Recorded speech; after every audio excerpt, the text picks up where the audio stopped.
Assalamualaikum warahmatullahi wabarakatuh. Magandang umaga sa ating lahat mga kapatid sa pananampalatayang Islam. Time check 3:20 ng umaga. So gumising tayo ng umaga dahil magpa-fasting tayo ngayon, no? Alam natin na tayo ay nasa pang 10 araw ng pang 10 araw sa Muharram. Ito yung araw ng Yawm Ashura, mga kapatid sa pananampalatayang Islam. So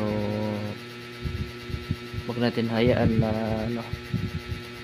makalipas itong araw na hindi tayo makapag-fasting dahil nabanggit sa hadith ng ating mahal na Propeta Muhammad sallallahu alaihi wasallam na ang pag-ayuno sa araw ng Ashura, ang magiging gantimpala nito ay papatawarin yung isang taon na kasalanan natin, mashallah. So sikapin natin na tayo ay makapag-fasting. So yan, mayroon pala ako katabi dito si ayan ito, katabi ko dito, ayan, tabi ko dito gabi-gabi yan. Ayan, ang kaibigan ko dito. So yan lang, at babangon na tayo, kakain na tayo. So assalamualaikum warahmatullahi